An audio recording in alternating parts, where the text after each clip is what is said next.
أعوذ بالله من الشيطان الرجيم بسم الله الرحمن الرحيم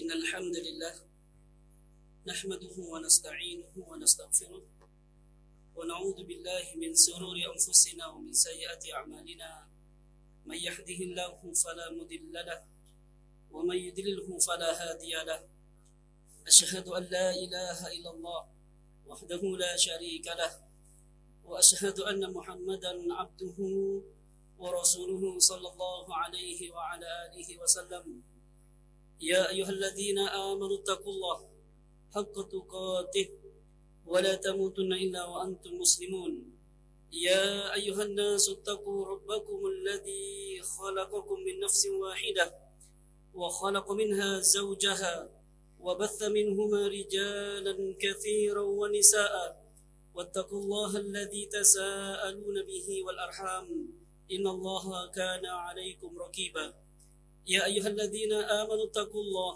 وقولوا قولا سديدا يصلح لكم أعمالكم ويغفر لكم ذنوبكم ومن يطع الله ورسوله فقد فاز فوزا عظيما أما بعد فإن أصدق الحديث كتاب الله وخير الهدي هدي النبي محمد صلى الله عليه وعلى آله وسلم وشر الأمور محدثاتها فإن كل محدثة بدعة وكل بدعة ضلالة وكل ضلالة في النار.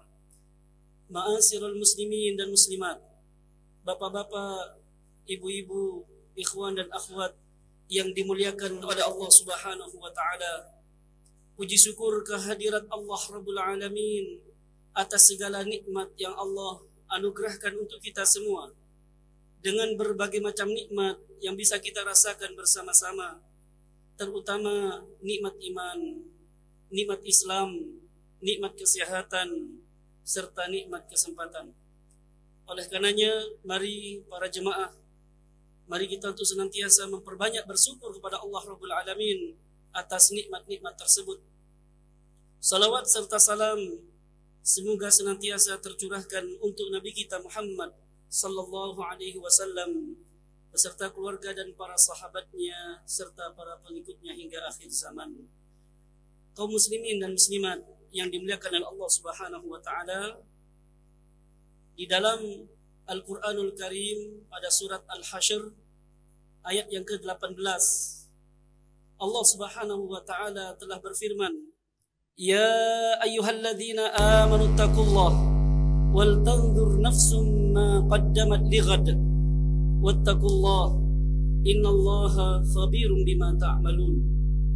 Al-Hasyr 18, Allah berfirman, "Wahai orang-orang yang beriman, bertakwalah Anda kepada Allah dan hendaknya setiap jiwa memperhatikan apa yang telah diperbuat untuk hari di masa yang akan datang.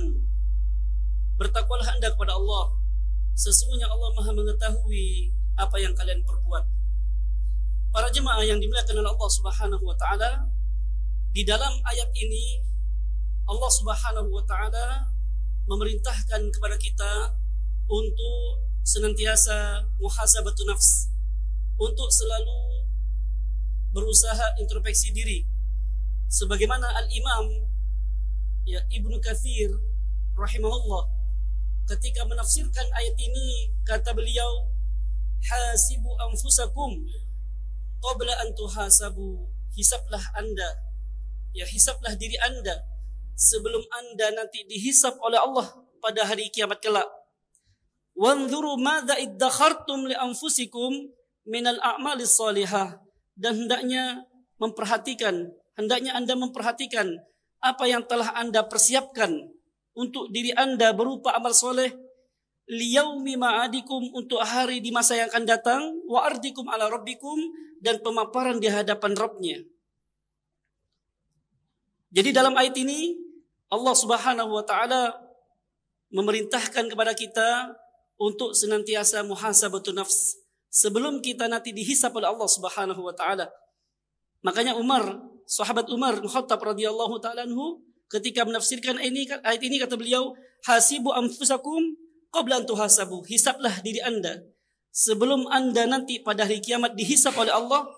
Wazinu a'malakum qabla an tuzanu, dan timbanglah amal-amal Anda sebelum nanti Anda ditimbang oleh Allah pada hari kiamat kelak.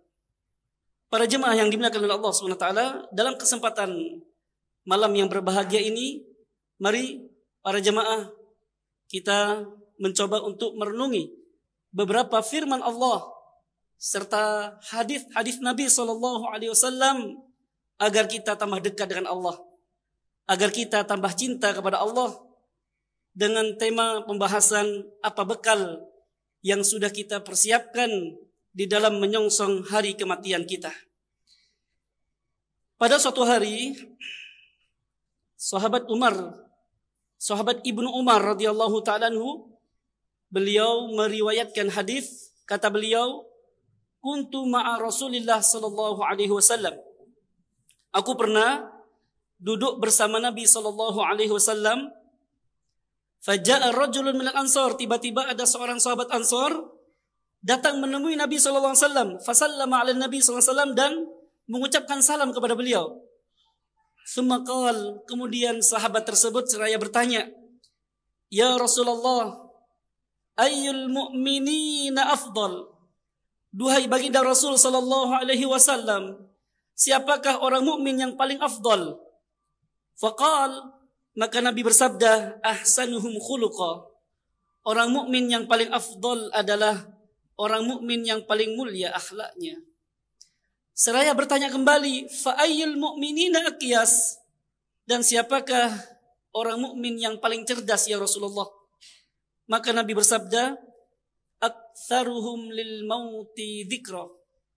Orang mukmin yang paling cerdas adalah orang mukmin yang paling banyak mengingat hari kematiannya. Wa ahsanuhum lima ba'dahu istidadan. Dan yang terbaik di antara mereka adalah orang-orang yang mempersiapkan bekal di dalam menyongsong hari kematiannya. Ulaikal aqyas. Merekalah orang yang jenius, kata Rasul. Merekalah orang yang cerdas, kata Rasul sallallahu alaihi wasallam. Hadis ini dikeluarkan oleh Imam Ibnu Majah yang dihasankan oleh Al-Imam Al-Albani rahimahullah. Para jemaah yang dimuliakan oleh Allah Subhanahu wa taala, pembahasan tentang kematian sudah sering kita dapatkan. Bahkan sering kita dapatkan kematian ya dari orang-orang yang ada di sekitar kita, atau informasi yang sering kita dengar di berita, yang terkadang kematian itu terjadi secara tiba-tiba.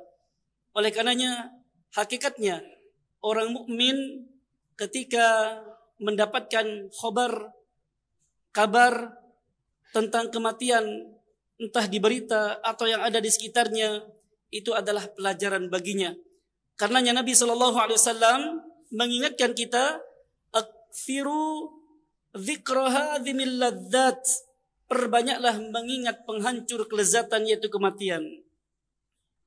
Ya, para jemaah yang dimuliakan oleh Allah Subhanahu wa taala, ada satu kata yang mungkin sering kita dengar, dua kata ringkas tapi memiliki makna yang begitu padat dan dalam sekali para jemaah. Mati, pasti.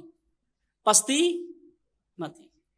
Kita semua yang hidup, ya, pasti akan mengalami kematian.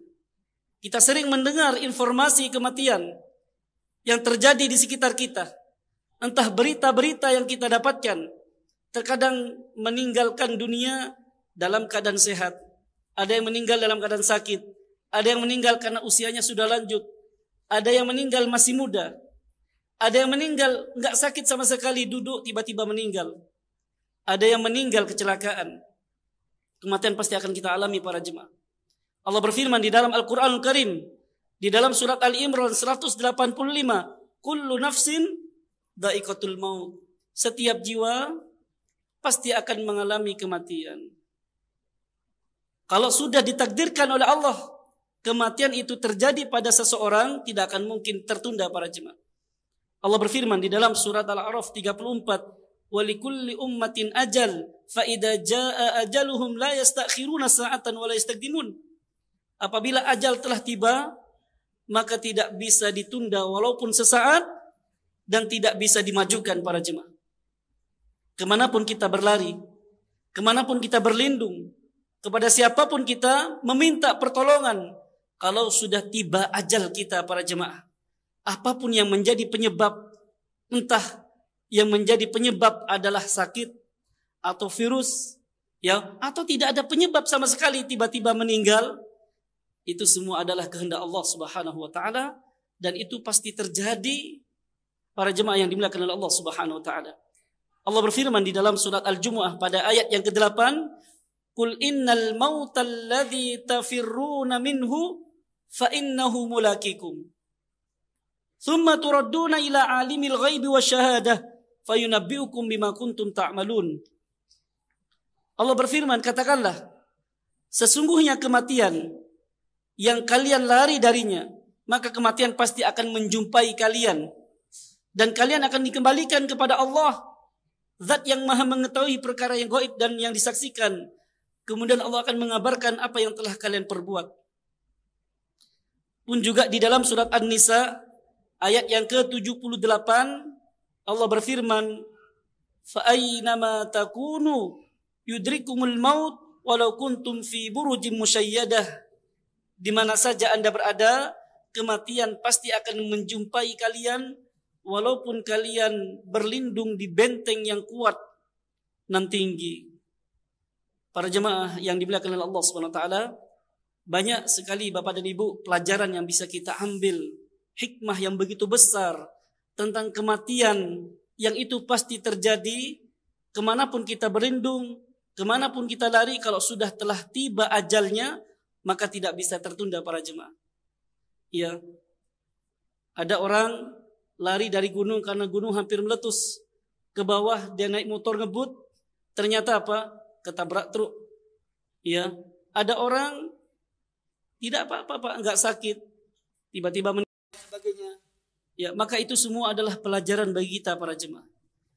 Ada satu kisah ini para jemaah banyak ditulis di dalam kitab-kitab para ulama dari kisah Bani Israel. Allahu a'lam shawab tentang kesahihan hadis tersebut atau riwayat tersebut. Namun banyak dikisahkan oleh para perawi hadis. Ya, ada yang mengatakan mursal, ada yang mengatakan lemah. Namun setidaknya kita bisa mengambil pelajaran dari kisah tersebut tentang tentang Nabi Sulaiman ketika beliau berkunjung kepada seorang raja, ditemani oleh seseorang yang tidak dikenal oleh sang raja para jemaah. Berkunjung ke istana, bertemu dengan seorang raja. Sang raja melihat tamu asing ini tidak seperti layaknya tamu para jemaah. Kok tidak biasanya ini ada tamu kok melihat wajah saya dengan begitu antusias gitu, Pak. Dengan pandangan yang tajam. Akhirnya Nabi Sulaiman dipanggil, "Wahai Nabi Sulaiman, siapakah gerangan tamu yang kau ajak ini?" katanya. Nabi Sulaiman memberikan jawaban bahwasanya tamu yang saya ajak ini adalah malaikat maut. Sehingga membuat sang raja ketakutan, Pak. Membuat sang raja ketakutan. Apa kata sang raja? "Wahai Nabi Sulaiman, segera kau terbangkan saya sekarang juga ke negeri Hindia. Karena saya nggak ingin meninggal sekarang," katanya. Akhirnya dengan izin Allah, ya, karena Nabi Sulaiman memiliki mukjizat terbang dalam sekejap mata. Setelah itu Nabi Sulaiman kembali lagi ke istana. Dari Palestina ke negeri Hindia. Dari Hindia kembali lagi ke istana di Palestina. Bertemulah Nabi Sulaiman dengan malaikat maut. Dan Nabi Sulaiman bertanya, "Wahai malaikat maut, tadi sang raja memanggil saya. Gerangan apa yang membuat Anda melototi wajah sang raja dengan pandangan yang tajam? Apa gerangan?" katanya, Pak. Kata malaikat maut, wahai Nabi Sulaiman, sesungguhnya aku diutus oleh Allah untuk mencabut nyawanya sang raja kalau sudah nyampe di negeri India. Allah Akbar. Jadi sang raja ini berharap dia pergi ke negeri India, ya selamat dari sakaratul maut, selamat dari kematian. Namun ternyata catatan takdir telah mendahului bahwa kalau sudah nyampe di negeri India sudah ya dipanggil nyawanya oleh Allah Subhanahu wa taala. Allahu Akbar. Itulah kematian para jemaah. Kemanapun kita berlindung, kepada siapapun kita berlindung, siapapun diri kita, sehebat apapun diri kita, kalau sudah tiba ajalnya, maka tidak bisa ditunda para jemaah. Qul innal mautal ladzi tafirruna minhu fa innahu mulaqikum. Katakanlah sesungguhnya kematian yang kalian lari darinya, fa innahu mulaqikum, maka kematian pasti akan menjumpai kalian. Namun saudaraku yang saya cintai karena Allah Subhanahu wa taala, tentu orang mukmin sejatinya bukanlah kematian yang dikhawatirkan, bukanlah kematian yang ditakutkan para jemaah. Tetapi seorang mukmin sejatinya yang dikhawatirkan adalah dalam keadaan apa dia meninggalkan dunia. Apakah dia meninggalkan dunia ini dalam keadaan husnul khotimah, atau sebaliknya dia meninggalkan dunia dalam keadaan su'ul khotimah? Yang dikhawatirkan oleh seorang mukmin adalah bekal apa yang sudah dia persiapkan di dalam menyongsong hari kematiannya. Sudahkah dia siap menjawab pertanyaan malaikat Munkar dan Nakir? Ketika ditanya oleh malaikat Munkar dan Nakir, man rabbuka wa man nabiyuka wa madinuka, maka orang beriman dia bisa menjawab. Tetapi orang-orang yang fasik, orang-orang yang banyak melakukan perbuatan dosa dan maksiat, serta orang-orang kafir, tentu tidak semudah yang mereka bayangkan pertanyaan tersebut, seperti ketika di dunia para jemaah yang dimuliakan oleh Allah Subhanahu wa taala. Bukanlah kematian yang dikhawatirkan para jemaah, tetapi yang ditakutkan adalah apa bekal persiapan di dalam menyongsong pertanyaan Allah nanti pada hari kiamat, sebagaimana yang Nabi sabdakan di dalam hadis yang sahih, la tazulu qadama abdin yaumal qiyamah hatta yus'alan arba. Tidaklah kaki anak Adam bergeser nanti pada hari kiamat kecuali akan ditanya 4 perkaranya. Yang pertama kata Nabi, an umrihi fi ma'fnah, tentang usianya, untuk apa usianya dihabiskan. Wa an syababihi fi ma'ablah, tentang masa mudanya, untuk apa masa mudanya ia manfaatkan. Wa an ilmihi fi ma'amilah, dan tentang ilmunya, apakah ilmunya sudah diamalkan. Wa an malihi min aina iktasaba wa fi ma anfaqa, dan tentang hartanya, dari mana harta itu ia dapatkan dan kemana harta itu ia belanjakan. Maka ini saudaraku, bapak dan ibu yang dimuliakan oleh Allah SWT, ini adalah pertanyaan yang pasti kita dapatkan dan harus kita jawab para jemaah. Sudahkah kita mempersiapkan bekal di dalam menyongsong hari kematian kita? Apa bekal yang sudah kita persiapkan di dalam menyongsong pertanyaan Allah nanti pada hari kiamat? Pada hari yauma yaqumun nasu lirabbil alamin, pada hari di mana seluruh manusia berdiri di hadapan Allah Rabb semesta alam. Yauma la yanfa'u malun wala banun, pada hari di mana harta dan keturunan yang sudah kita timbun, yang sudah kita simpan tidak bermanfaat sedikit pun di hadapan Allah Subhanahu wa taala. Dan masing-masing kita pasti akan dimintai pertanggungjawaban. Masing-masing kita pasti akan ditanya oleh Allah Subhanahu wa taala. Sebagaimana Nabi bersabda, kullukum ra' wa kullukum mas'ulun an ra'iyatih. Setiap kita adalah pemimpin dan setiap pemimpin pasti akan dimintai pertanggungjawaban di hadapan Allah. Kita memimpin tubuh kita para jemaah. Kita memimpin kedua penglihatan kita, kita memimpin kedua pendengaran kita, kita memimpin lisan kita memimpin kedua tangan kita memimpin kedua kaki kita. Apakah seluruh anggota tubuh ini kita fungsikan, kita manfaatkan untuk mendekatkan diri kepada Allah, atau sebaliknya? Apakah kedua kaki kita langkahkan dalam rangka melakukan ketaatan kepada Allah, atau melakukan perbuatan dosa dan maksiat, wal iyadu billah? Para ulama memberikan nasihat, wahai para pelaku kemaksiatan, Kenapa Anda tidak takut kepada Allah? Padahal kematian telah menunggu Anda. Wahai orang-orang yang lalai mengingat Allah, kenapa Anda tidak takut kepada Allah? Padahal kematian sudah menunggu Anda. Wahai orang-orang yang terlena dengan kehidupan dunianya, kenapa Anda tidak takut kepada Allah? Padahal kematian sudah menunggu Anda. Apakah Anda merasa yakin bahwa Allah akan menunda kematian Anda pada 1000 tahun yang akan datang?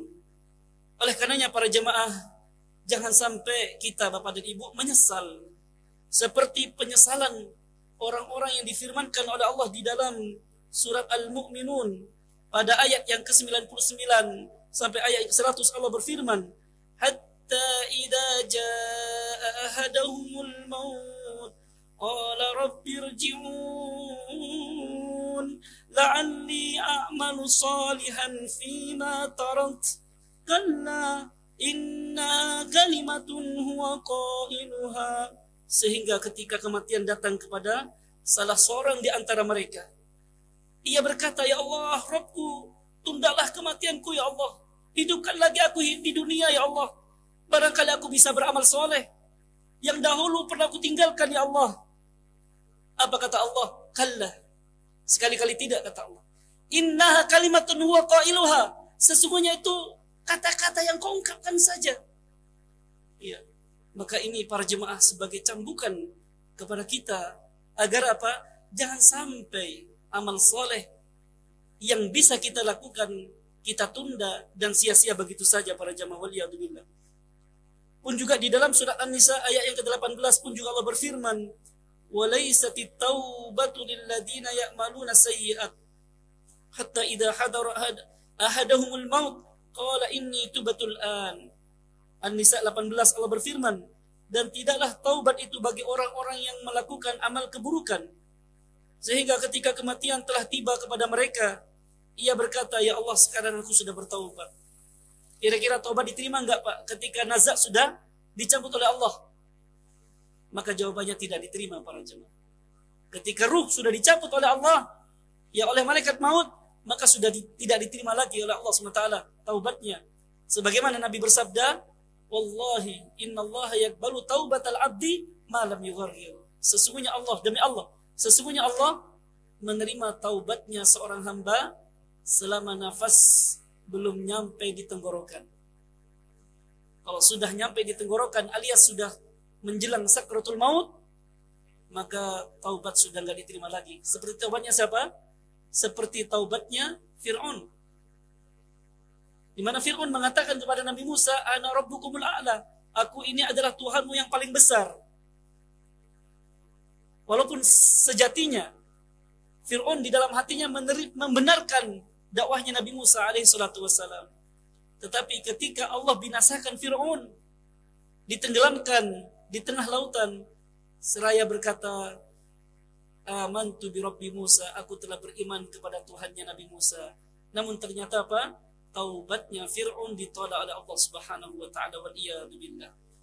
Karenanya para jemaah yang dimuliakan oleh Allah Subhanahu wa taala, ini sebagai muqaddimah untuk kita semua ya di dalam menyongsong hari kematian kita yang pasti kita alami, ya entah kematian itu terjadi ya dalam waktu dekat atau waktu yang akan datang, yang kita tidak tahu kapan kematian itu terjadi. Kematian tidak menunggu usia lanjut. Kematian tidak menunggu ketika kita dalam keadaan sakit. Karena kematian akan terjadi dan datang menghampiri kita terkadang secara tiba-tiba. Allah berfirman dalam Al-Quran, فَمَا تَدْرِي نَفْسٌ مَاذَا تَكْسِبُ غَدًا وَمَا تَدْرِي نَفْسٌ بِأَيِّ أَرْضٍ تَمُوتُ. Tidak ada jiwa yang tahu para jemaah. مَاذَا تَكْسِبُ غَدًا, apa yang bisa dia lakukan esok hari. Mungkin sekarang kita bisa bersua dengan orang yang kita cintai, kita makan dengan orang yang kita cintai, tiba-tiba besok sudah meninggalkan mereka semua para jemaah. Wa ma tadri nafsun bi ayyi ardin tamut, dan tidak ada jiwa yang mengetahui di bumi mana dia akan diwafatkan oleh Allah Subhanahu wa taala. Maka saudaraku yang saya cintai karena Allah Subhanahu wa taala, mari kita persiapkan bekal di dalam menyongsong hari kematian kita. Ya, ketika kita ditanya oleh malaikat Munkar dan Nakir, ketika kita ditanya oleh Allah Subhanahu wa taala di alam di atas jembatan Shiratal Mustaqim. Ada dalam satu hadis Nabi sallallahu alaihi wasallam, hadis yang panjang. Mari kita merenungi bersama-sama hadis yang mulia ini. Hadis dari sahabat Al-Bara' bin Azib radhiyallahu ta'ala anhu. Beliau bercerita, kunna fi janazatin fi Baqi'il Gharqad. Kata sahabat Al-Bara' bin Azib, kami pernah berada di hadapan jenazah seorang sahabat di pemakaman Al-Gharqad. Fa'atana Nabi sallallahu alaihi wasallam, tiba-tiba Nabi sallallahu alaihi wasallam datang menghampiri kita. Faqa'ada wa qa'adna haulahu, Nabi duduk, ya, dan kami pun juga duduk mengelilingi beliau sallallahu alaihi wasallam. Dan kami khusyuk ketika itu, ka'anna ala ru'usina tayr, seakan-akan di atas kepala kami ada seekor burung.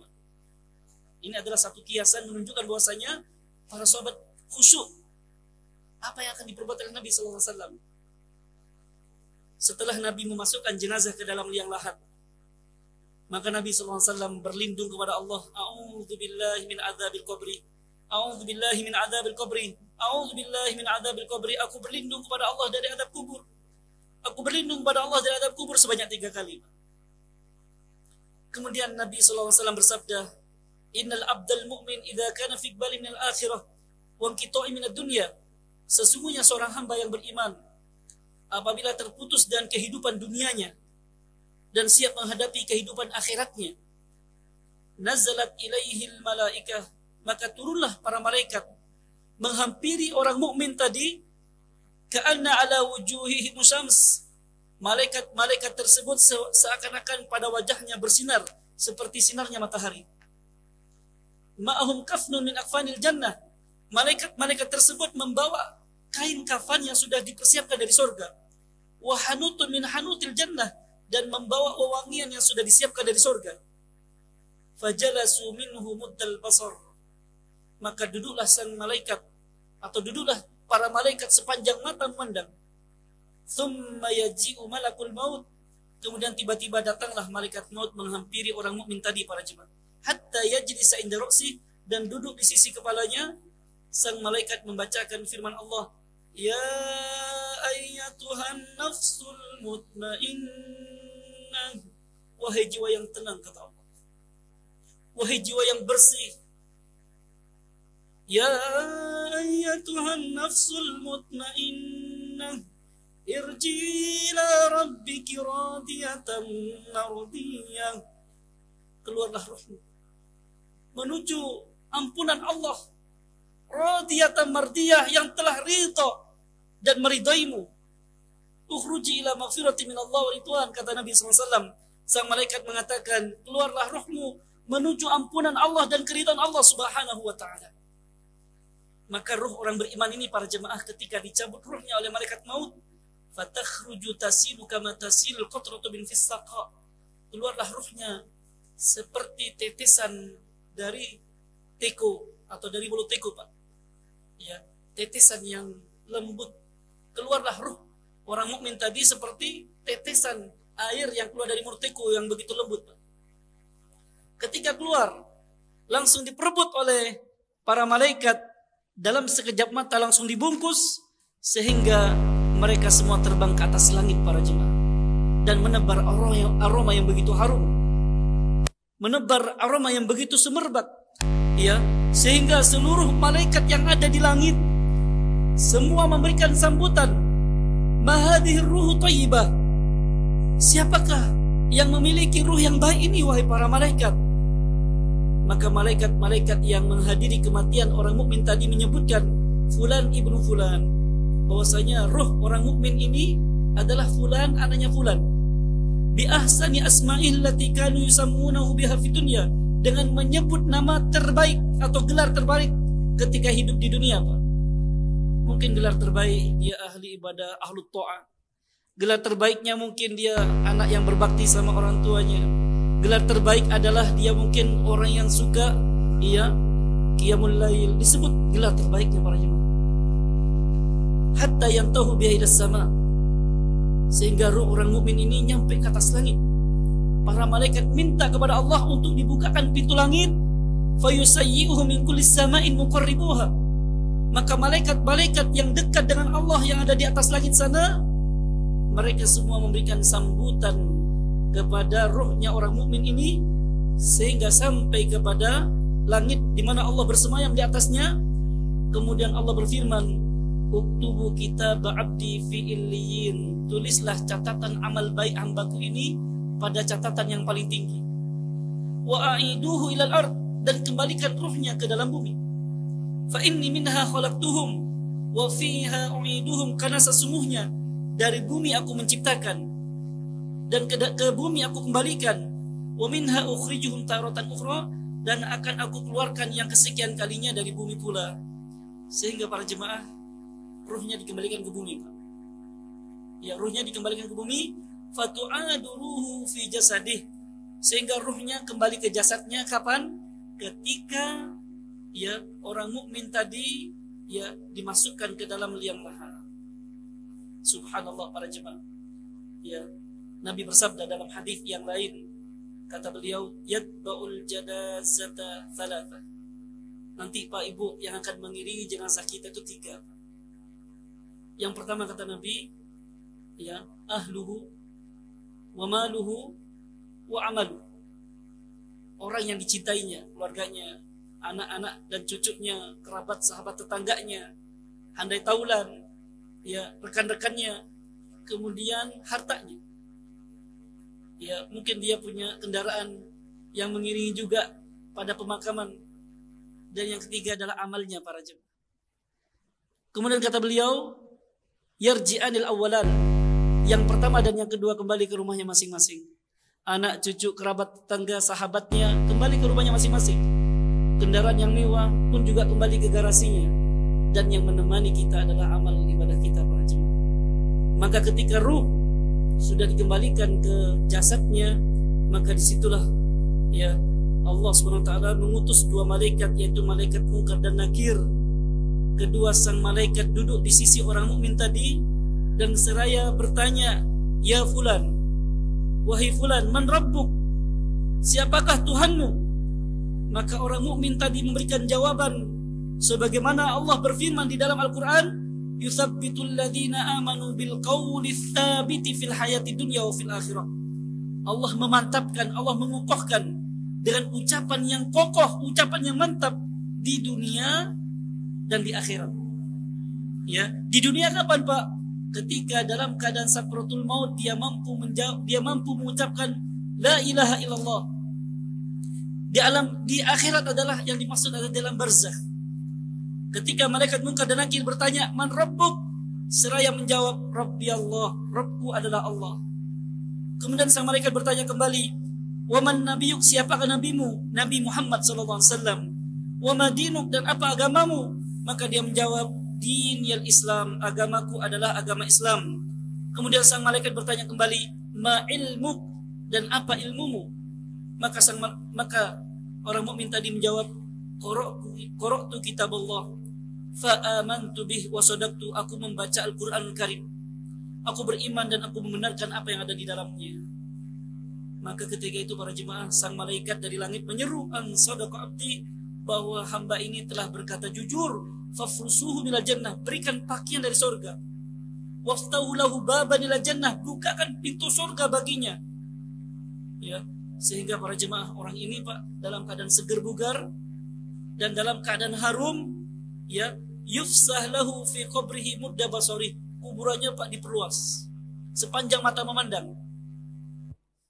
Walaupun orang yang ada di sekitarnya melihat kuburannya angker gitu Pak ya, berada di mana Pak, di hutan misalkan, tetapi orang beriman sejatinya para jemaah, ya, Allah perluas kuburannya. Walaupun cuma 2 meter kali setengah meter, orang beriman Allah perluas kuburannya sepanjang mata memandang. Kemudian dalam keadaan seperti itu para jemaah, orang ini kedatangan tamu asing. Wajahnya tampan, kalau yang meninggal perempuan wajahnya cantik, pakaiannya bagus, baunya harum. Kemudian ya, orang ini datang, ubasyiru billadzi yasurruka, membawa kabar aku datang kemari membawa kabar kebaikanmu. Hadza yaumukal ladzi kunta tu'ad. Inilah hari yang telah dijanjikan oleh Allah kepadamu. Maka orang mukmin tadi bertanya, man anta? Duhai fulan, anda ini siapa? Fawajahukal wajhul ladzi yajubil khair. Nampaknya wajah anda ini datang dengan membawa kebaikan. Maka orang asing tadi mengatakan, ana amalukas saleh. Aku ini adalah amal solehmu. Subhanallah. Jadi para jemaah, amal soleh yang kita lakukan, amal soleh yang kita kerjakan ketika kita hidup di dunia, maka akan menyertai kita di alam barzakh para jemaah. Ya, amal soleh entah baca Quran, ya, entah kita qiyamul lail, entah kita banyak menyambung silaturahim, entah kita menolong orang-orang yang membutuhkan dan lain sebagainya, maka ini nanti di alam barzakh yang akan menyertai kita para jemaah. Maka orang mukmin ini langsung berdoa kepada Allah, ya Rabbi aqimis sa'ah hatta arji ila ahli wa mali. Ya Allah, Rabbku, segera Engkau bangkitkan hari kiamat sehingga aku bisa kembali kepada keluarga dan hartaku. Ya, maka orang mukmin ini Pak, dalam beberapa penjelasan para ulama, bahwa orang beriman di alam barzakh, di alam kubur, ya, dia istirahat sejenak seakan-akan semalam, tiba-tiba besok sudah dibangkitkan hari kiamat. Subhanallah. Kemudian Nabi melanjutkan sabdanya, wa innal abdal kafir, dan adapun orang kafir, masuk di antaranya orang munafik, orang musyrik, dan orang-orang fasik, idza kana fi inqita'i minad dunya wa iqbali minal akhirah, apabila terputus dengan kehidupan dunianya dan menghadapi kehidupan akhirat, nazala ilaihi minas sama' malaikatun sudul wujuh, maka turunlah para malaikat dari langit, wajahnya yang menyeramkan, ya, wajahnya yang menakutkan, ma'ahum al-masuh, malaikat-malaikat tersebut membawa kain yang kasar, fayajlisuna minhu muddal basar, semua malaikat tersebut duduk sepanjang mata memandang. Tiba-tiba datanglah malaikat maut duduk di sisi kepala orang kafir tadi, seraya menyebutkan, ya ayyatuhan nafsul khabithah, ya ayyatuhan nafsul khabithah, wahai jiwa yang rusak, wahai jiwa yang kotor, ukhruji ila sukhtin minallahi wa ghadab, keluarlah ruhmu menuju kemurkaan Allah dan kemarahannya. Maka orang kafir ini Pak Ibu, ketika dicabut ruhnya oleh malaikat maut, fatatafarraqu fi jasadi, kata Nabi SAW, seluruh tubuhnya meregang Pak. Dia merasakan penderitaan yang luar biasa Pak. Sakitnya dari ujung rambut sampai ujung kaki para jemaah. Fayantazi'uha kama yantazi'u as-safud min as-sufil mablul, sehingga dicabut ruhnya orang kafir ini seperti garpu, ya, yang tajam ketika ditusukkan kemana? Ke kain wol Pak. Ya, ditusukkan ke kain wol, kemudian apa, dicabut lagi Pak. Ya, kemudian dicabut oleh malaikat maut sekencang-kencangnya para jemaah. Ya, sehingga ia merasakan pedihnya penderitaan ketika dicabut ruhnya oleh malaikat maut. Ya, yang terkadang para jemaah, ya, pada sebagian orang mungkin dikembalikan lagi ruhnya, dicabut lagi oleh malaikat maut Pak. Ya, terkadang berkali-kali para jemaah, waliyadzubillah.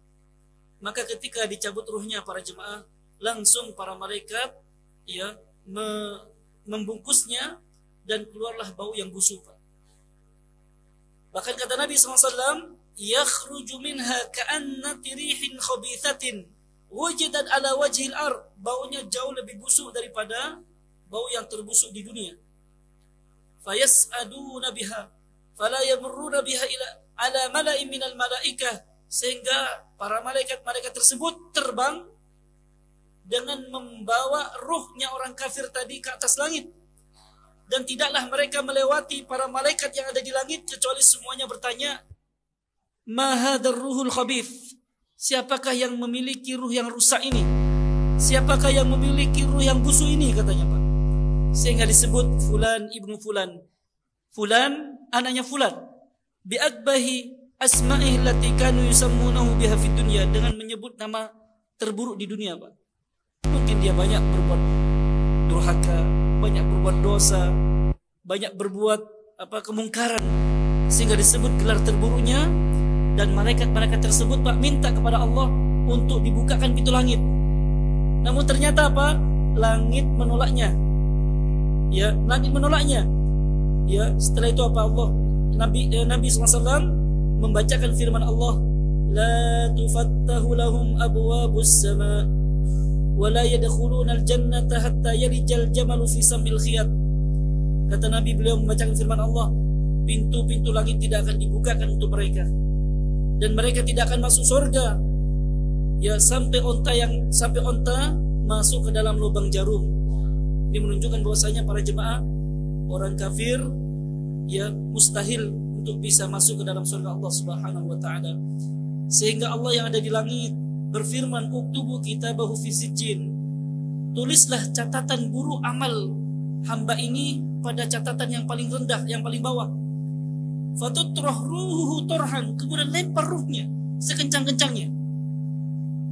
Kemudian Nabi membacakan firman Allah, wa man yusyrik billah faka'annama kharra minas sama' fatakhtafuhu tayr aw tahwi bihi ar-rih fi makanin sahik. Dan barang siapa yang berbuat syirik kepada Allah, seakan-akan dia tersungkur dari langit dan dicabik-cabik oleh burung atau dibawa oleh angin kemana-mana, ya ke tempat yang paling jauh. Fatu'adu ruhu fi jasadi, sehingga ruhnya para jemaah dikembalikan ke jasadnya. Ketika itulah malaikat Munkar dan Nakir datang, dan beliau bertanya, ya fulan, man rabbuk, duhai fulan, siapakah Rabbmu?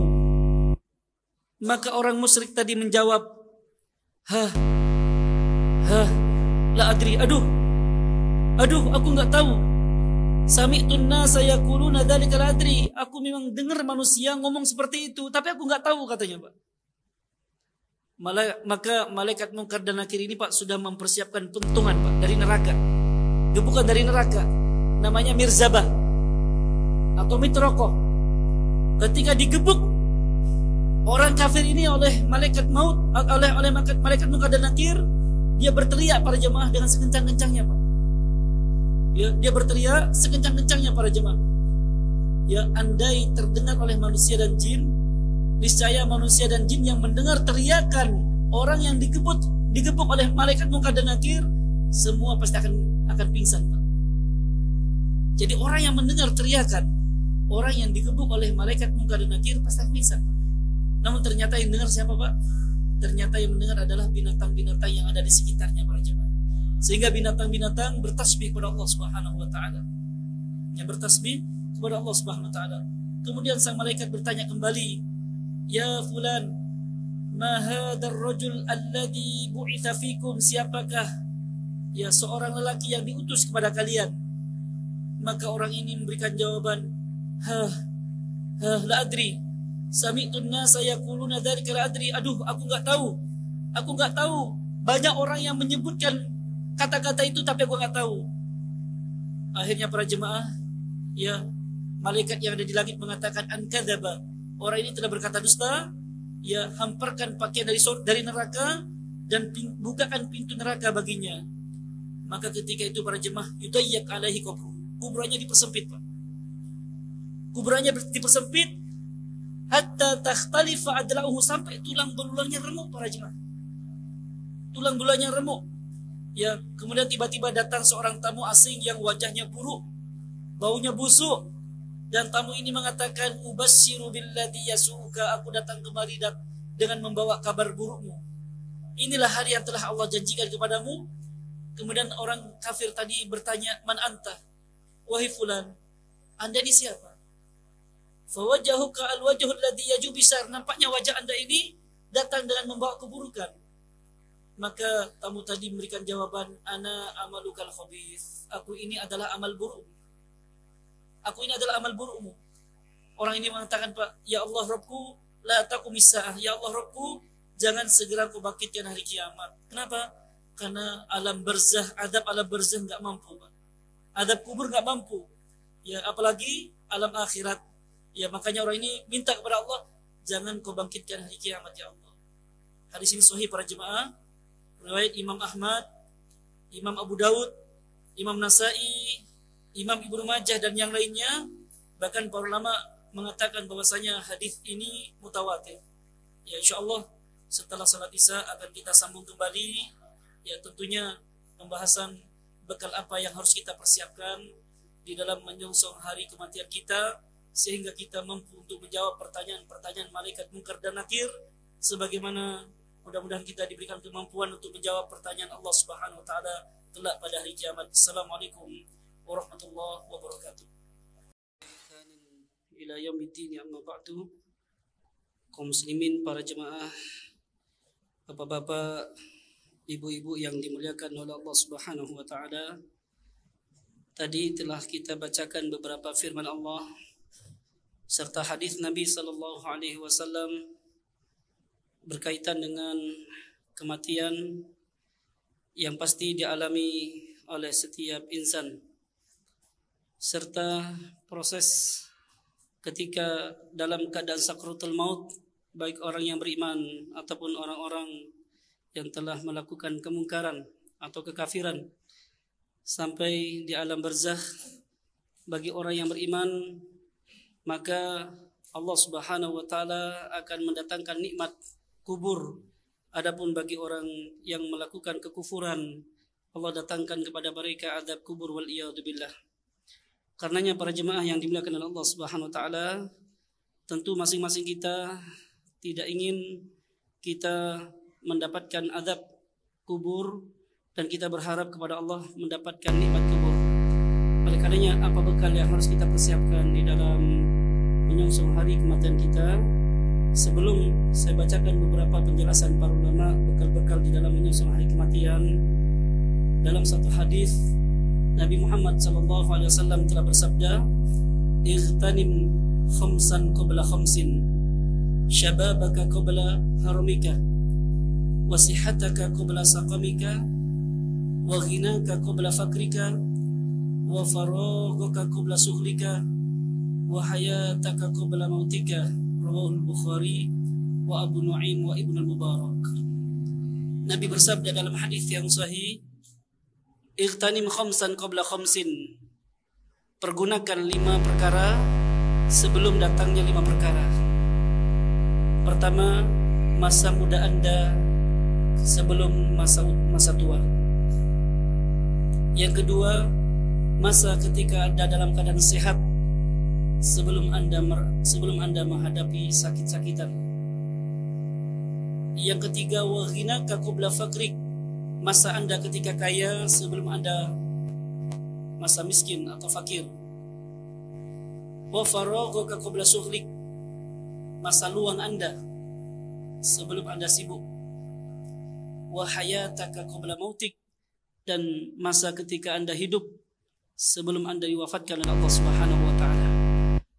Hadis ini mengingatkan kepada kita bahwa betapa nikmatnya atau betapa pentingnya nikmat kehidupan di dunia, begitu juga betapa pentingnya nikmat kesempatan serta waktu yang Allah berikan kepada kita.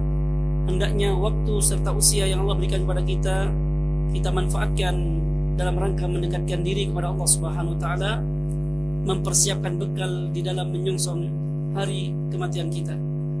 Maka para jemaah, bekal apa yang harus kita persiapkan? Pertama dan yang paling utama, mari kita untuk senantiasa meningkatkan kualitas keimanan kita kepada Allah serta istiqomah di atas keimanan. Ya, di mana orang-orang yang istiqomah di atas keimanan, istiqomah di atas tauhid, istiqomah di atas sunnah Nabi SAW. Allah firmankan tentang orang-orang yang istiqomah di dalam surat Fussilat pada ayat yang ke-30 sampai 32. Innal ladzina qalu rabbuna Allah tsumma istaqamu tatanazzalu 'alaihimul malaikatu alla takhafu wa la tahzanu wa absiru bil jannati allati kuntum tu'adun. Allah berfirman, sesungguhnya orang-orang yang berkata Rabb kami adalah Allah kemudian istiqomah. Nah, di sini kata para ulama, di antaranya sahabat Abu Bakar, sahabat Umar, Ibnu Abbas, dan para ahli tafsir, istiqomah di atas tauhid, istiqomah di atas keikhlasan dalam beribadah, istiqomah di dalam melaksanakan perintah dan menjauhi larangan Allah. Maka orang-orang istiqomah nanti ya ketika dalam keadaan sakaratul maut akan didatangi oleh para malaikat. Malaikat tersebut menghiburnya para jemaah. Allah takhafu, janganlah anda takut. Wala tahzanu, dan jangan bersedih hati.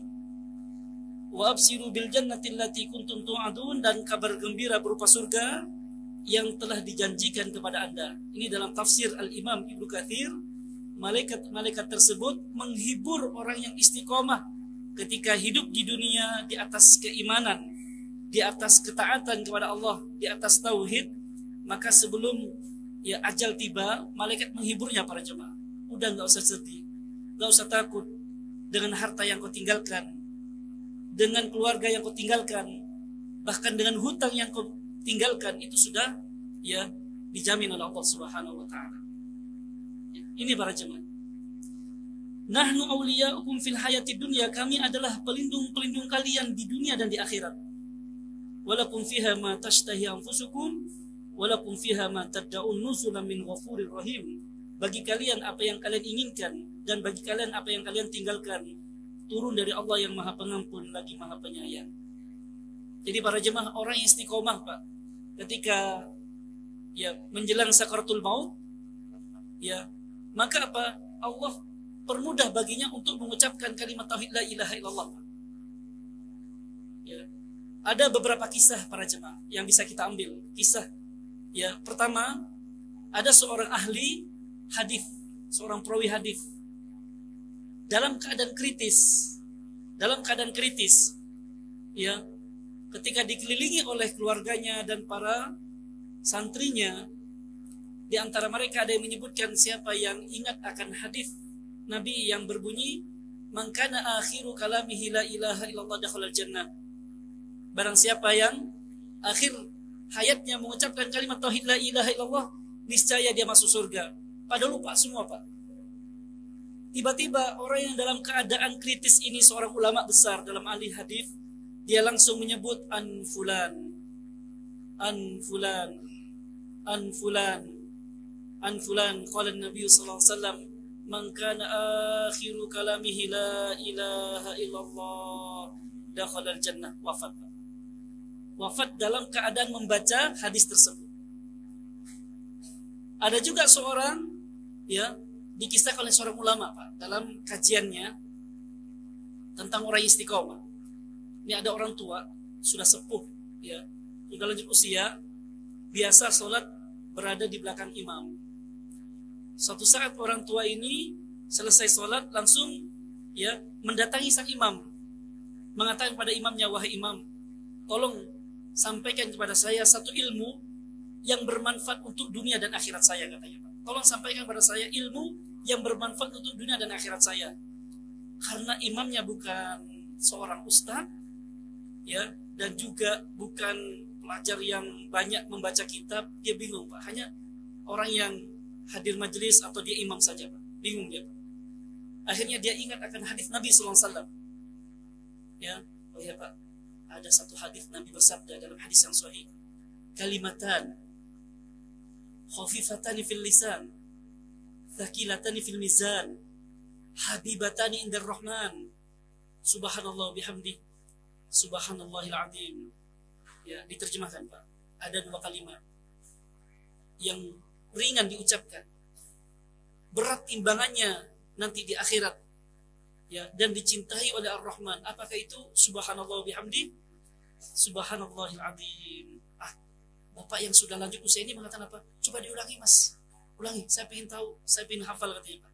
Diulang Pak, sampai dia hafal Pak. Akhirnya para jemaah, orang tua ini setiap ketemu dengan temannya, ketemu dengan orang yang tidak dia kenal, selalu menyampaikan hadis tersebut. Pak, ada hadis Nabi bersabda, kalimatan khafifatani fil lisan, thaqilatani fil mizan, habibatani indar rahman, subhanallah bihamdi, subhanallahil azim. Dibacakan Pak ya terjemahannya, sampai setiap ketemu sama orang disampaikan di sini. Ya, yang dikenal atau yang tidak dikenal disampaikan. Keluarganya Pak, istrinya, anaknya, cucunya disampaikan hadis tersebut. Suatu saat orang ini para jemaah kritis, Pak, sakit ya Pak. Dia sakit kena penyakit jalqah namanya, yaitu stroke. Ya, akhirnya dibawa ke rumah sakit, sekian lama dia dalam keadaan kritis Pak. Ya, kemudian dokter memanggil keluarganya. Ini kayaknya sudah detik-detik terakhir ini. Panggil keluarganya Pak. Istrinya, anaknya, cucu-cucunya, ya dipanggil semua. Dalam keadaan kritis seperti ini para jemaah, Allahu Akbar. Allah memberikan keajaiban. Allah Akbar. Apa itu? Allah berikan kesadaran nih pada orang ini Pak. Ketika dia sadar Pak, dia melihat di sekitarnya. Ternyata apa Pak? Semua yang ada di sekelilingnya sudah pernah dia sampaikan hadis tersebut kecuali satu. Siapakah? Dokternya Pak. Ketika ketemu dokter, ya tabib katanya, wahai dokter, 2 kalimat katanya Pak. Khafifatani fil lisan, mudah diucapkan. Thaqilatani fil mizan, berat timbangannya. Habibatani inda Rahman, dicintai Allah yang Maha Pengasih. Subhanallah wa bihamdi. Subhanallahil azim. Meninggal dalam keadaan seperti itu para jemaah. Allahu Akbar. Meninggal dalam keadaan menyampaikan kebaikan walaupun kecil, walaupun sebentar, walaupun ringan. Kata Nabi SAW, ya, ahabbul a'mali indallah adwamuha wa in qalla. Amalan yang paling dicintai oleh Allah yang kontinu walaupun sebentar Pak, walaupun kecil, ya, walaupun ringan. Kalau kontinu para jemaah itu lebih dicintai oleh Allah Subhanahu wa taala. Kalau para jemaah istiqomah di dalam melakukan ketaatan kepada Allah, ya, taruhlah misalkan setelah sholat subuh membuka Al-Quran, membaca hanya beberapa ayat, taruhlah misalkan 1 halaman. Setiap hari para jemaah itu jauh lebih baik daripada membaca Al-Quran 5 juz tapi setahun. Ya. Dan mari para jemaah, amal sekecil apapun dan seringan apapun jangan kita remehkan Pak. Ya, kita laksanakan dengan kontinu dan penuh keikhlasan para jemaah yang barangkali para jemaah dengan amal yang ringan tersebut yang akan menjadi penyebab akhir kehidupan kita para jemaah. Sebagaimana Nabi bersabda di dalam hadis yang sahih, yub'atsu kullu 'abdin ala ma mata alaih. Setiap hamba nanti pada hari kiamat akan dibangkitkan oleh Allah sesuai dengan kondisi ketika dia meninggal. Kata seorang ulama ketika menjelaskan tentang hadis yang mulia ini, di antaranya Al-Imam Ibnul Qayyim dan beberapa ulama yang lainnya, bahwasanya seseorang itu akan diwafatkan oleh Allah sesuai dengan kebiasaannya. Ketika kebiasaannya banyak melakukan kebaikan, banyak melakukan ketaatan, ya, maka diwafatkan oleh Allah sesuai dengan kebiasaannya para jemaah. Apa kebiasaannya? Zikir. Ya, bisa jadi ketika diwafatkan oleh Allah dalam keadaan berzikir, Pak. Berapa banyak para jemaah orang yang meninggal setelah azan, Pak. Ternyata apa? Dia seorang muadzin. Ada di YouTube itu, Pak, seorang yang sudah lanjut usia, Pak, di negeri Arab itu, Pak, ya. Sebelum salat subuh meninggal dalam keadaan baca Quran, Pak, di masjid. Ya, ada juga ya orang yang meninggal dalam keadaan melaksanakan ibadah umroh. Ada yang melaksanakan ya amal-amal soleh seperti puasa sunnah. Begitu juga orang yang memiliki kebiasaan berbuat dosa dan maksiat, melakukan hal yang sia-sia, maka mana yang paling dominan dan mana yang paling dia cintai, maka ketika itu juga Allah akan mewafatkan waliyadzubillah. Karenanya para jemaah, setiap amal soleh walaupun ringan, walaupun kecil, jangan pernah kita remehkan, Pak. Bisa jadi yang ringan itu, yang kontinu, bisa jadi itu adalah akhir dari kehidupan kita para jemaah yang dimuliakan oleh Allah Subhanahu wa taala. Maka ini bekal yang pertama dan yang paling utama. Kemudian yang kedua adalah hendaknya kita bertauhid kepada Allah Subhanahu wa taala. Ya, kita bertauhid kepada Allah Subhanahu wa taala sebagaimana Allah berfirman di dalam surat Ibrahim 27, yuthabbitul ladzina amanu bil qawli tsabiti fil hayati dunya wa fil akhirah wa yudillullahu adh-dhalimin wa yaf'alullaha ma yasha. Allah mengukuhkan, Allah memantapkan orang-orang yang beriman dengan ucapan yang kokoh, ucapan yang mantap, yaitu kalimat tauhid la ilaha illallah fil hayati dunya, pada kehidupan dunia ketika dalam keadaan sakaratul maut. Karena para jemaah dalam kondisi sakaratul maut ini amat penting nih Pak Ibu. Kita keluarganya ya yang menyertai akhir kehidupan keluarga kita yang dalam keadaan sakaratul maut kita ini penting nih Pak. Nabi mengingatkan kita, lakinu mautakum biqauli la ilaha illallah. Talkinkan orang yang dalam keadaan sakaratul maut dengan ucapan apa? La ilaha illallah. Ya, sebutkan Pak padanya misalkan ayah baca la ilaha illallah. Karena kata Nabi dalam hadis yang sahih, man kana akhiru kalamihi la ilaha illallah dakhala jannah. Barang siapa yang di akhir hayatnya ia mengucapkan kalimat tauhid la ilaha illallah, niscaya dia dimasukkan oleh Allah ke dalam surga.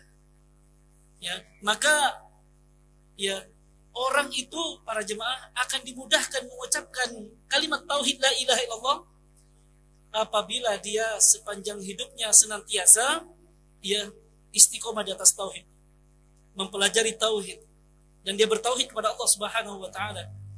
Ya, maka di akhirat ketika dalam keadaan sakaratul maut dia bisa menjawab kalimat tauhid la ilaha illallah, dan di alam barzakh pun juga dia bisa menjawab pertanyaan-pertanyaan malaikat munkar dan nakir. Kemudian selanjutnya para jemaah, yang ketiga adalah ya bekal di dalam menyongsong hari kematian, hendaknya kita memperbanyak bertaubat kepada Allah Subhanahu wa taala. Ya, memperbanyak bertaubat kepada Allah Subhanahu wa taala. Dan taubat ini tidak mesti dilakukan oleh orang yang berbuat dosa saja, Pak. Karena Allah menyeru kepada kita orang-orang yang beriman untuk senantiasa memperbanyak bertaubat kepada Allah. Ya ayyuhalladzina amanu tubu ilallah taubatan nasuha. Wahai orang-orang yang beriman, bertaubatlah Anda kepada Allah dengan taubatun nasuha.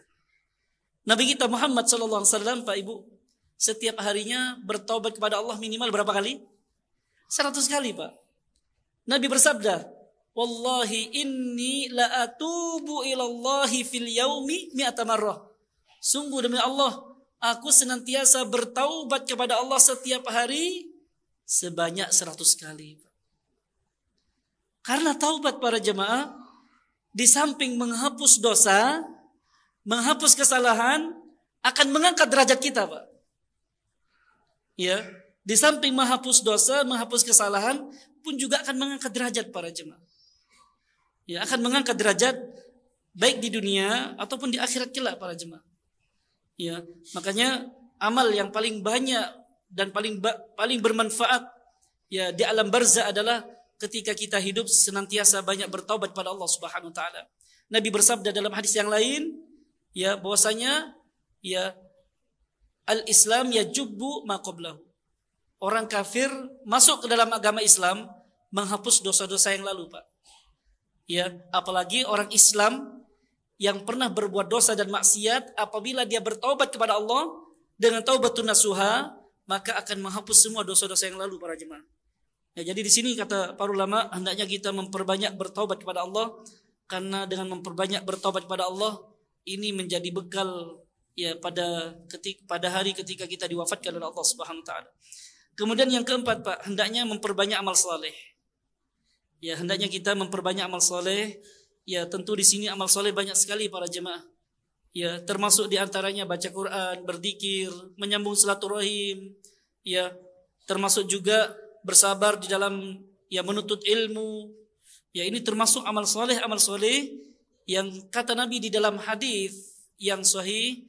Nabi bersabda, "Idza mata ibnu Adam in qata'a amaluhu illa min thalath." Anak Adam apabila meninggalkan dunia semua terputus kecuali 3. Yang pertama adalah sedekah jariyah. Ya, yang kedua au ilmun yuntafa'u bih, ilmu yang bermanfaat. Yang ketiga au waladun shalih yad'ulah, anak saleh yang senantiasa mendoakan kedua orang tua. Ya, anak saleh ini para jemaah sangat penting sekali, Pak. Anak saleh ini adalah investasi bagi kedua orang tua, Pak. Dalam Surat Ar-Ra'd 23, At-Tur 21, Allah berfirman, "Jannatu 'adn yadkhulun wa man salaha min abaihim wa azwajihim wa dzurriyyatihim wal malaikatu yadkhuluna min kulli babin Salamun alaikum bima sabartum fa ni'ma uqbaddar. Ar-Ra'd 23. Jannatu Adn kata Allah, surga Aden. Surga Aden ini kata Imam Ibnu Katsir jantung kotanya surga, Pak. Ibu kotanya surga para jemaah. Bahwasanya surga Aden ini akan dimasuki oleh keluarga yang soleh dan solehah, suami istri yang soleh dan solehah, orang tua yang soleh dan solehah, anak cucu yang soleh dan solehah ke dalam surga Aden. Para malaikat memberikan sambutan kepada mereka, salamun alaikum bima sabartum, keselamatan atas kalian. Dahulu kalian sabar di atas keimanan, dahulu kalian sabar di atas ketaatan, maka surga Aden ini kata Allah, fa ni'ma uqbaddar, ini adalah seindah-indahnya tempat. Subhanallah, Pak. Kata Imam Ibnu Katsir, keluarga yang soleh dan solehah itu akan dimasukkan oleh Allah ke dalam surga di tempat yang sama, Pak, surga Aden. Walaupun amal solehnya nggak sama antara yang satu dan yang lainnya, Pak. Apabila kedua orang tuanya amal solehnya lebih banyak daripada anak-anaknya. Misalnya, kedua orang tuanya semestinya dengan amal soleh yang dia miliki, tauhid dan imannya yang dia miliki, masuk ke dalam surga level yang 80 misalnya, Pak. Sementara anaknya termasuk anak soleh, anak yang beriman dan bertakwa pada Allah, cuman amal solehnya nggak sebanding dengan orang tuanya. Dia masuk surga mestinya level 20 atau level 30. Maka anak soleh akan diseret oleh kedua orang tuanya masuk ke dalam surga pada level yang paling tinggi bersama orang tuanya, Pak. Kenapa? Kata Imam Ibnu Katsir, litukirru a'yunahum, ya untuk menjadi penyejuk pandangan bagi kedua orang tuanya, Pak. Ya orang tua tentu senang, Pak, bahagia, gembira ketika mendapatkan semua kerabatnya, keluarganya, anak cucunya kumpul menjadi satu di dalam surga, Pak. Untuk sebagai penyejuk pandangan bagi kedua orang tua. Pun juga sebaliknya para jemaah. Apabila kedua anaknya ya amal solehnya lebih banyak daripada kedua orang tuanya, ya anak-anaknya ataupun cucu-cucunya, ya amalnya lebih banyak daripada kedua orang tuanya, maka Allah masukkan mereka semua ke dalam surga pada tingkatan yang tinggi bersama anaknya, Pak. Misalkan anaknya dengan amal solehnya dia masuk surga level yang ke-100, orang tuanya dengan amal solehnya levelnya 20, maka kedua anak akan menggendong orang tuanya ke atas surga pada level yang ke-100 para jemaah. Ada dalam satu hadis Imam Ibnu Katsir menukil hadis dari Imam Ahmad. Imam Ahmad meriwayatkan hadis dari sahabat Abu Hurairah bahwa Nabi sallallahu alaihi wasallam bersabda, ya, ada orang tua datang menemui Allah, Pak. Dia dengan penuh keheranan, kok bisa saya masuk surga? Ya, pada tingkatan yang paling tinggi ini. Dia bertanya, ya Rabbi, anna li hadha? Ya Allah Rabbku, dari mana kenikmatan ini semua ya Allah? Dari mana? Sementara dulu amalku gak sebanding dengan balasan yang kau berikan padaku. Allah berfirman, hadha bistighfari waladika laka. Ini disebabkan ampunan anakmu yang soleh. Jadi para jemaah, doa ampunan anak untuk orang tua, ya ayah dan ibunya, ini sangat bermanfaat para jemaah. Baik di alam barzah, di alam kubur, ataupun nanti di akhirat kelak. Ya, mungkin di antara kita orang tua sudah tiada, maka yang mereka tunggu dari kita adalah doa kita para jemaah. Bertambah sering kita minta ampunan kepada Allah untuk kedua orang tua, maka ini akan ya melapangkan kuburannya atau meringankan siksaannya para jemaah. Bertambah sering kita minta ampunan kepada Allah akan meringankan siksaannya para jemaah. Maka yang mereka harapkan dari kita para jemaah adalah doa kita. Andaikan mereka diberikan kesempatan oleh Allah untuk hidup kembali, ya maka yang akan mereka minta adalah, saya ingin untuk bisa sujud lagi padamu ya Allah, satu sekali saja. Ya, aku bisa beramal soleh walaupun sekali saja. Karena amal soleh yang mereka lakukan itu akan meringankan siksaannya atau bahkan mengangkat derajatnya para jemaah. Oleh karenanya para jemaah, anak-anak kita Pak Ibu ini mereka adalah investasi dunia dan akhirat. Syekh Profesor ya Sulaiman Ar-Ruhaili dan Syekh Profesor Abdul Razak bin Abdul Muhsin Al-Abbad Al-Badr dalam ceramahnya beliau memberikan nasihat bahwa anak kita kalau belajar surat Al-Fatihah ya kalau bisa jangan sampai dari gurunya. Tapi dari siapa Pak? Dari kita sebagai orang tua. Loh kenapa para jemaah? Ini amal jariah kita Pak. Sepanjang hidup anak ini minimal setiap hari membaca surat Al-Fatihah sebanyak 17 kali, Pak. 17 rakaat membaca suratul Fatihah. Maka sepanjang dia hidup di dunia dan sepanjang dia membaca suratul Fatihah, berkat ya bimbingan kita, maka sepanjang itu pula kita dapat pahala terus para jemaah. Ya. Maka ini termasuk bekal bagi kita para jemaah. Ya, karena anak-anak kita ini adalah investasi dunia dan akhirat kita, sebagaimana Allah berfirman, wa an laisa lil insan illa ma sa'a. Tidaklah seseorang itu mendapatkan balasan kecuali apa yang dia usahakan. Terakhir para jemaah, di antara ya bekal ya di dalam menyongsong hari kematian kita adalah hendaknya kita banyak husnudzon kepada Allah. Hendaknya kita banyak berbaik sangka kepada Allah Subhanahu wa taala, yang tentu dalam perjalanan hidup ini ya kita menghadapi berbagai macam ujian dan cobaan.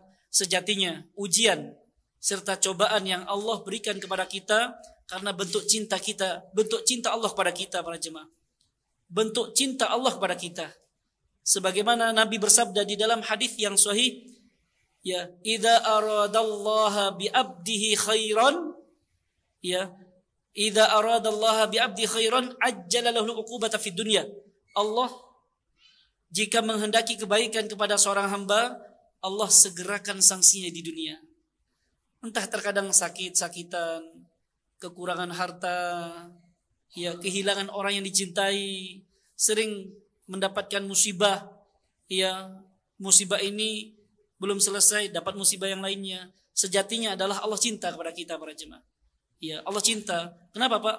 Karena di dunia ketika Allah berikan musibah tersebut dan kita bersabar serta mengharap pahala dari Allah, maka ketika di akhirat kelak sudah tidak ada beban lagi para jemaah. Ya, sudah tidak ada beban lagi karena di dunia sudah dikikis dengan apa? Dengan musibah-musibah tersebut. Wallahu a'lam shawab. Ini bekal di dalam menyongsong hari kematian kita. Semoga Allah Subhanahu wa taala ketika mewafatkan kita dalam keadaan husnul khatimah, dan semoga ketika Allah mewafatkan kita di atas tauhid dan di atas sunnah, dan di dalam ya mengamalkan ya amalan-amalan saleh yang dicintai oleh Allah dan Rasulnya sallallahu alaihi wasallam. Wallahu a'lam shawab. Ini yang bisa saya sampaikan. Barangkali para jemaah ada yang ingin bertanya, falyatafaddal mazkura. Barakallahu fiik.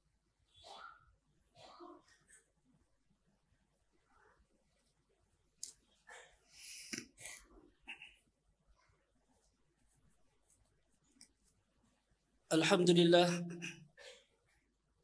wassalatu wassalamu ala Rasulillah wa ala alihi wa ashabihi wa man tabi'ahum bi ihsanin ila yaumiddin, amma ba'du. Para jemaah, ada beberapa pertanyaan. Jika saya tidak bisa menjawab, mohon maaf, nanti bisa diajukan kepada para ustadz yang lainnya. Kalau saya bisa menjawab, maka saya jawab sesuai kemampuan ilmu yang saya miliki. Assalamualaikum warahmatullahi wabarakatuh. Apakah ular termasuk binatang yang boleh dibunuh, dan binatang apalagi selain itu yang boleh dibunuh? Barakallahu fiik. Dalam beberapa hadis dijelaskan bahwasanya di sana ada beberapa macam binatang yang boleh dibunuh dan yang tidak boleh dibunuh, serta binatang yang boleh disembelih. Saya jelaskan di sini, kaidahnya adalah semua jenis binatang yang boleh disembelih, seperti sapi, seperti kambing, ayam, bebek, termasuk kelinci, ya, pun juga kuda, kerbau. Ini adalah jenis-jenis binatang termasuk onta yang boleh disembelih dan boleh dikonsumsi dagingnya, dengan catatan disembelih dengan menyebut nama Allah Subhanahu wa taala. Ya, dengan catatan disembelih dengan menyebut nama Allah. Adapun semua jenis binatang yang ada di lautan, ya, maka semuanya halal. Sebagaimana Nabi bersabda ketika ditanya oleh seorang sahabat ketika dia berada di atas perahu tidak memiliki perbekalan air kecuali air yang cukup untuk minum. Afanatawadda'u bihi, apakah kami boleh berwudu dengan air laut ya Rasul? Maka Nabi bersabda, huwat tahuru ma'uhu al-hillu maitatuhu, bahwasanya semua air laut itu suci dan mensucikan, ya, hewan yang ada di dalamnya, ya, yang sudah menjadi bangkai halal. Ya, bangkai yang ada di lautan halal. Ya, baik yang masih hidup atau yang sudah mati halal, Pak. Ya, bangkai ikan semuanya halal kecuali bangkai bangkai kapal. Ya. Maka bangkai kapal tidak bisa dikonsumsi para jemaah. Kemudian kaidahnya yang kedua, semua jenis binatang yang tidak boleh dibunuh dan semua jenis binatang yang boleh dibunuh tidak boleh dikonsumsi. Contoh, jenis-jenis binatang yang tidak boleh dibunuh diantaranya adalah kodok, semut, ya, dan beberapa binatang yang lainnya, maka tidak boleh dibunuh dan tidak boleh dikonsumsi dagingnya apapun alasannya, baik itu untuk lauk ataupun untuk obat-obatan.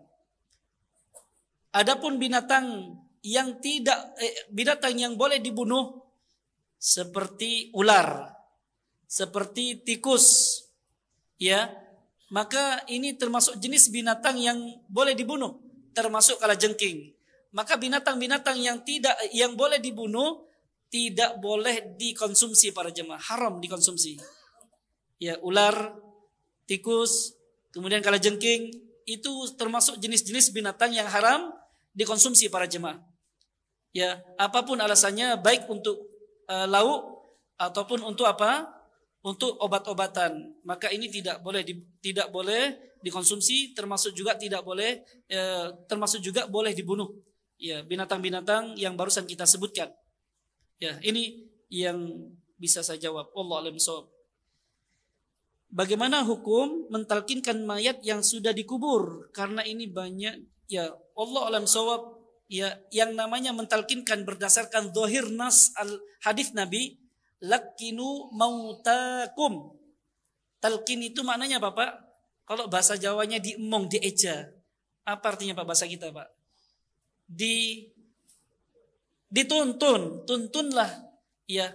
Maka kalau dituntun harus bisa menjawab, harus bisa melafatkan, Pak. Ya, kalau seandainya dalam keadaan kritis dia tidak bisa berbicara, maka diperdengarkan di telinganya, Pak. Dengan apa? Ucapan la ilaha illallah. Baca la ilaha illallah. Maka ketika ada orang yang bisa membaca, Pak, la ilaha illallah, sudah selesai. Enggak usah apa, Pak? Enggak usah ngomong lainnya. Ya, cukup sekali. Seandainya diulang sekali, 2 kali, 3 kali tidak mengapa, tapi jangan sering-sering, Pak, sudah cukup. Sehingga itu yang menjadi akhir ucapannya. Tapi ketika ditalkin la ilaha illallah, kemudian orang tersebut, ya, bicara tentang yang lainnya, tolong nak, ada beberapa warisan diurus, ya. Maka diulangi lagi, Pak, talqin la ilaha illallah. Ya, la ilaha illallah. Maka talqin itu dengan ucapan la ilaha illallah ketika, ya, seorang, ya, mukmin tadi, ya, masih hidup para jemaah. Dan bukan dengan kata-kata menyebut, Pak, bah nyebut. Nanti bilang apa, Pak? But gitu, Pak, ya. Tidak ada ini sunnah dalam bab ini, Pak. Nyebut enggak paham nanti apa ini maksud nyebut ini, Pak. Karena orang yang dalam keadaan kritis, dia akan berbicara apa yang dia dengar, Pak. Ya, dan tidak mudah para jemaah untuk mengucapkan la ilaha illallah. Karena dalam kondisi yang seperti itu, dia harus berjuang menghadapi penderitaan, Pak. Ya, perihnya dalam keadaan sakaratul maut. Karena kata Nabi, innalil mauti la sakarat. Sesungguhnya kematian itu benar-benar, ya, sakit. Ya, la sakarat, Pak, sangat sakit para jemaah. Ya, maka disitulah, ya, ketika dalam keadaan kritis, ya, diingatkan ucap la ilaha illallah. Pak, Ibu, la ilaha illallah. Kalau dia sudah bisa bicara, Pak, la ilaha illallah, sudah selesai para jemaah. Ya, tidak perlu diulang-ulang, Pak. Bila seorang ibu meninggal, tapi terlebih dulu meninggalkan anak laki-lakinya yang sudah memiliki anak laki-laki dan perempuan. Apakah anak laki-laki dan perempuan itu mendapatkan waris dari ibu yang sudah meninggal? Tidak. Jadi di sini para jemaah yang dimuliakan oleh Allah, ya, kalau misalkan di situ dalam satu keluarga ada kakek, ada nenek, ada ayah, ada ibu, ada anak. Misal, yang meninggal adalah ayah. Ayah ini anak dari kakek dan nenek. Ya, dan memiliki anak. Maka ahli warisnya adalah siapa? Pertama, kedua orang tuanya, kakek dan ibu yang masih hidup. Kedua, istrinya. Ya, maka masing-masing mendapatkan bagian. Anak asabah. Asabah artinya sisanya untuk anak. Lidzakari mithlu hadzil unthayain. Anak laki-laki mendapatkan 2 bagian daripada anak perempuan. Misalkan setelah dibagikan untuk kedua orang tuanya yang masih hidup, untuk istrinya, ya, maka sisanya, taruhlah misalkan sisa 300 juta. 2 anak, yang satu laki, yang satu perempuan. Maka anak laki-laki mendapatkan 200 juta, anak perempuan mendapatkan 100 juta. Lidzakari mithlu hadzil unthayain, kata Allah, anak laki-laki mendapatkan 2 bagian daripada anak perempuan. Ya seperti yang pertanyaan di sini, ya, ada seorang ibu yang meninggal, tapi sebelumnya memiliki anak laki yang sudah meninggal, yang sudah meninggal lebih dulu itu ya. Maka anak laki-laki ini kalau punya harta, siapa yang mewarisi? Ibunya tadi yang meninggal setelahnya. Ustaz, kan sudah meninggal ibunya, dari mana? Penting ini Pak, untuk menjadi warisan si ibu, maka nanti berapa harta dari si anak, ibu mendapatkan bagiannya, nanti bagian dari ibu ini terbagi untuk ahli waris yang selanjutnya. Makanya para ulama memberikan perincian para jemaah, apabila dalam satu keluarga, ya, meninggal bersama-sama, tetapi waktunya berbeda. 1 jam sebelumnya ini, beberapa jam setelahnya ini, beberapa hari setelahnya ini, maka saling mewarisi ini Pak. Walah, orang meninggal kok dapat warisan? Penting untuk mengetahui berapa hasil warisannya untuk dibagikan kepada ahli waris bagi masing-masing orang tersebut para jemaah. Nah, ya mungkin kalau hartanya 2 juta, 5 juta, 10 juta mungkin orang enggak kepikir Pak. Tapi kalau miliaran para jemaah, maka ada di sana ahli waris yang berhak untuk mendapatkan warisan. Kalau enggak dibagikan, maka akan terdolimi para jemaah. Allah alam subhanahu. Apakah boleh kita menyiapkan kain kafan kita sendiri? Boleh Pak. Boleh. Ya, tidak mengapa. Agar kita senantiasa ingat kepada Allah. Ya, di mana kita pasti akan mengalami kematian. Ya, sehingga kita mempersiapkan bekal. Yang paling penting bagi kita adalah menyiapkan bekal di dalam menyongsong hari kematian, Pak. Bagaimana untuk seorang yang ditakdirkan tidak mempunyai anak kandung? Ya, siapakah yang mendoakan ketika di alam kubur saudaranya? Dan kaum muslimin, Rabbana ighfir lana wa li ikhwanina alladziina sabaquna bil iman wa la taj'al fi qulubina ghillan lil ladziina amanu Rabbana innaka ra'ufur rahim. Ya, saudaranya, kerabatnya, temannya para jemaah. Dan di dalam hadis yang sahih yang panjang, ya, bahwa nanti pada hari kiamat kelak kebersamaan kita ini para jemaah karena Allah. Kebersamaan kita karena Allah itu nanti insya Allah berlangsung di akhirat kelak, Pak. Di mana dalam hadis yang sahih, ya, pertemanan, persaudaraan karena Allah, ya, ketika di dalam surga mereka saling menyambangi, saling mendatangi, Pak, mengunjungi. Ternyata ada di antara mereka teman-teman yang enggak ada di dalam surga. Maka apa? Maka mereka pergi menemui Allah. Seraya berkata, Ya Rabbi, aina ikhwanuna alladzina kanu yusalluna ma'ana wa yasumuna ma'ana. Duhai Rabbku, kemana sahabat-sahabatku ya Allah yang dahulu pernah sholat bersama kami, sholat bersama kami, puasa bersama kami, hadir majelis ilmu bersama kami, kok enggak ada di surga ya Allah? Maka Allah menyuruh kepada sang hamba tersebut, segera kau cari di neraka, bisa jadi di sana. Maka apabila teman-temannya yang sama-sama di atas keimanan, bersama di atas keimanan, di atas amal soleh, maka Bapak saling memberikan syafaat para jemaah. Ya Rabbi, Ya, ini temanku dahulu yang pernah sholat bersama kami, puasa bersama kami, sehingga mereka dikeluarkan dari neraka berkat syafaat siapa Pak? Teman-temannya para jemaah. Apakah boleh kita sholat taubat setiap hari? Kalau dilaksanakan setiap hari, maka wallahu a'lam bishawab tidak ada tuntunan dalam bab ini, tetapi ada di sana sholat taubat.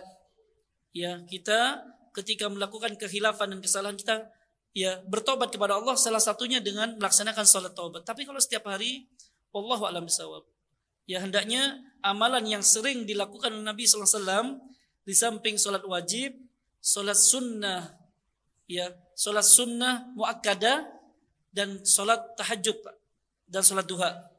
Ya, sampai-sampai Nabi tidak pernah meninggalkan salat tahajud kecuali sekali dalam hidup beliau, ketika beliau disibukkan peperangan bersama, ya menghadapi orang munafik, ya Nabi istirahat kelelahan Pak, sehingga kesiangan beliau sholatnya. Itu pun juga diganti dengan sholat duha.